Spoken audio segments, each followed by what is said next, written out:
Upaya PSSI untuk memperkuat skuad Garuda tak lagi berjalan di jalur biasa. Bukan hanya nama yang sedang naik daun. Bukan sekedar pemain pelapis Eropa. Tapi kini, Indonesia mulai berani bermimpi pada grade A. Nama-nama dengan jam terbang tinggi, bermain di liga elit, dan punya nilai pasar yang selama ini terasa terlalu jauh untuk disentuh.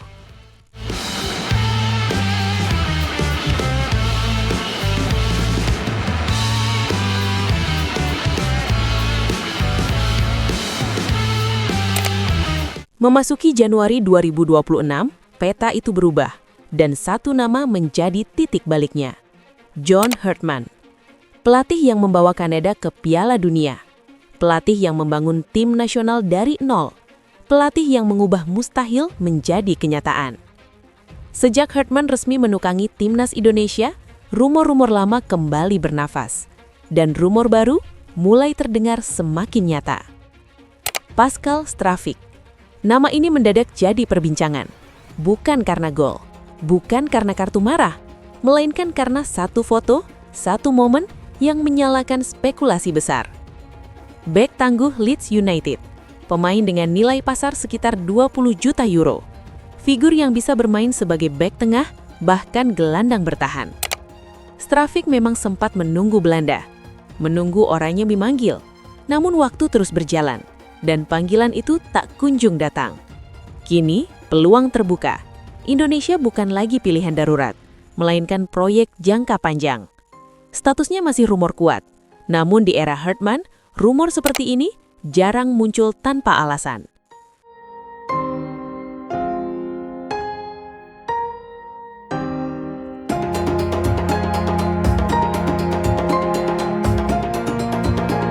Lalu ada Jensen Seelt. Bek muda VfL Wolfsburg, masih hijau tapi matang secara mental. Bermain di Bundesliga, liga yang tak memberi ruang bagi pemain biasa.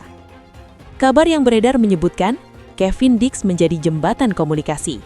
Sesama pemain, sesama Garuda. PSSI belum bergerak agresif, masih memantau, masih menghitung waktu yang tepat. Karena Seelt bukan proyek instan, ia adalah investasi masa depan. Fondasi lini belakang timnas untuk 5 hingga 10 tahun ke depan. Berbeda dengan dua nama tadi, Miliano Jonathans dan Mauro Zylstra sudah melangkah lebih jauh dari sekedar rumor. Dokumen naturalisasi mereka dikabarkan telah masuk tahap finalisasi di awal 2026.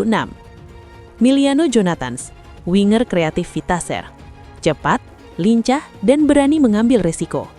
Tipe pemain yang Indonesia butuhkan untuk membuka pertahanan rapat Asia. Sementara Mauro Zylstra datang membawa harapan lama. Harapan tentang striker, tentang predator, tentang pemain yang tahu kemana bola harus diarahkan saat peluang hanya datang satu kali. FC Volendam adalah rumahnya, tapi Garuda bisa jadi takdirnya. Nama berikutnya mungkin belum ramai dibicarakan publik, namun justru sangat disukai pelatih. Laurin Ulrich, gelandang muda Stuttgart yang kini menimba pengalaman di FC Magdeburg. Punya darah Indonesia, punya visi bermain Eropa. Ulrich disebut masuk daftar permintaan khusus John Herdman. Bukan tanpa alasan. Herdman menyukai pemain tengah yang mampu berpikir cepat dan mengeksekusi lebih cepat. Di tengah krisis kreativitas lini tengah, nama Ulrich terasa sangat relevan. Jika disusun, beginilah peta rumor Januari 2026. Pascal Stravic, Leeds United, peluang sedang. Jensen Seelt, Wolfsburg, peluang sedang. Laurin Ulrich, Magdeburg, peluang tinggi. Jadon Oosterwolde, Fenerbahce, peluang kecil. Semua bukan sekedar wacana, semua adalah sinyal. Lalu mengapa rumor-rumor ini terasa lebih kuat dibanding tahun-tahun sebelumnya? Ada 3 alasan besar. Pertama, visi John Herdman. Ia bukan pelatih jangka pendek. Targetnya jelas, membangun timnas menuju Piala Dunia 2030. Kedua, stabilitas PSSI. Proses naturalisasi kini lebih rapi, lebih transparan, dan lebih profesional. Pemain tak lagi merasa ragu tentang masa depan mereka. Dan ketiga, loncatan karir. Indonesia bukan negara kecil dalam hal sepak bola. Basis suporternya masif, eksposurnya besar. Dan bagi pemain Eropa, menjadi bintang di Asia Tenggara adalah panggung global yang berbeda. Catatan terakhir datang dari Jairo Ridewalde. Prosesnya dikabarkan mengalami kendala administrasi, rumit, dan memakan waktu. Itulah mengapa PSSI kini memilih fokus, bukan mengejar masa lalu, melainkan membangun masa depan. Dengan nama-nama baru, dengan rencana baru, dan dengan keyakinan baru. Era John Herdman baru saja dimulai. Dan jika rumor-rumor ini menjadi nyata, maka Garuda tak lagi sekedar terbang. Ia sedang belajar menantang langit tertinggi.